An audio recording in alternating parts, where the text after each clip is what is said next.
Screen Team Media. My character, he is kind of dropped out of school a few years ago. He is stuck in this job that he hates and in love with this girl who he is kind of never told.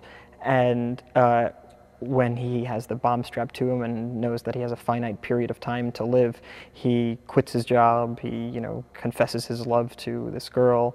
He kind of tries to mend a relationship with his best friend that has been strained over the past several years. So it really is kind of ironically the best thing that could have happened to him. There's some pretty big set pieces where we'd have a long strip of road and 20 stunt drivers all driving around me, and I'm supposed to kind of weave in and out of them, and the crew is I think oftentimes fearful for their lives because I'm not such a great driver, but they allowed me to drive, and I guess sometimes they need to see me personally driving, so I got to drive in a lot of the scenes, and no one was injured. I think the character that Danny's playing was written for him. It's so specifically his voice.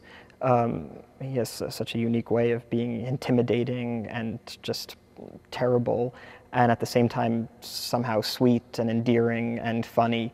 It's a very, very strange and unique combination, and it's so important that that character has that because he has an arc. As awful as the character is, he kind of has he kind of has his own storyline, and you kind of almost root for him at some point as an audience.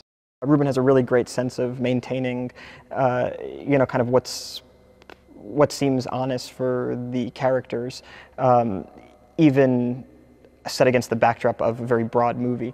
And for an actor, that's kind of the most important thing you want from a director, is that somebody who can account for what your character is going through and deal with it in a way that both serves the story and also seems to be in line with what you're bringing to it. Having said that, he also has just a great sense of what's cinematic and what's funny and what looks great, in terms of the way the movie is shot. And so the movies end up being entertaining as well, but he never compromises character. I think the movie tells kind of a very provocative and interesting and kind of compelling story, but in the real way. So even though it's funny and even though it's like, there's got this great high concept to it, and there's a chase, and there's like a countdown literally for the bomb. I think the characters are real and the emotions are real and the relationships are dealt with honestly, and so I think it'll tell this really kind of entertaining story, but not in a way that ever compromises the people that are inside of it.